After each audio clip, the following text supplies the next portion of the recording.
I have found almost everything ever written about love to be true. Shakespeare said, "Journeys end in lovers' meeting." Oh, what an extraordinary thought. Personally, I have not experienced anything remotely close to that, but I'm more than willing to believe Shakespeare had. I suppose I think about love more than anyone really should.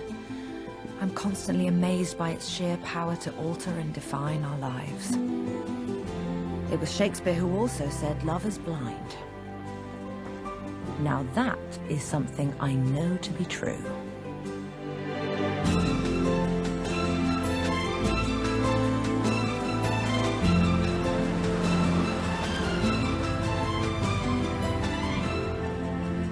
For some, quite inexplicably, love fades.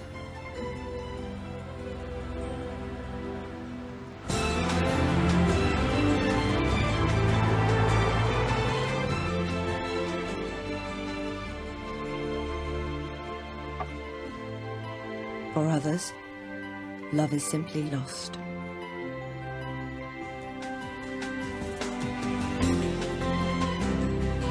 But then, of course, love could also be found,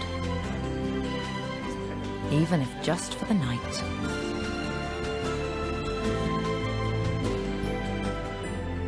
And then there's another kind of love, the cruelest kind, the one that almost kills its victims. It's called unrequited love. Of that, I am an expert. Most love stories are about people who fall in love with each other. But what about the rest of us? What about our stories? Those of us who fall in love alone. We are the victims of the one-sided affair. We are the cursed of the loved ones. We are the unloved ones. The walking wounded. The handicapped without the advantage of a great parking space. Yes, you are looking at one such individual. And I have willingly loved that man for over 3 miserable years.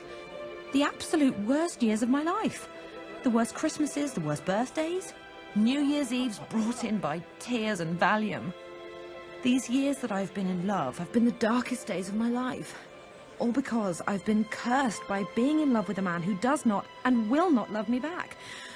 Oh God, just the sight of him. Heart pounding, throat thickening, absolutely can't swallow. All the usual symptoms. No. I know it's hard to believe people when they say, "I know how you feel." But I actually know how you feel. You see, I was, seeing someone back in London. We worked for the same newspaper. And then I found out that he was also seeing this other girl, Sarah, from the circulation department on the 19th floor. Turned out that he wasn't in love with me, like I thought. What I'm trying to say is I understand feeling as small and as insignificant as humanly possible. And how it can actually ache in places that you didn't know you had inside you. And it doesn't matter how many new haircuts you get, or gyms you join, or how many glasses of Chardonnay you drink with your girlfriends. You still go to bed every night going over every detail and wonder what you did wrong or how you could have misunderstood. And how in the hell for that brief moment you could think that you were that happy. And sometimes you can even convince yourself that he'll see the light and show up at your door. And after all that, however long all that may be, you'll go somewhere new. And you'll meet people who make you feel worthwhile again.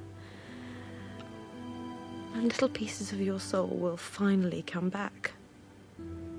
And all that fuzzy stuff. Those years of your life that you wasted. That will eventually begin to fade.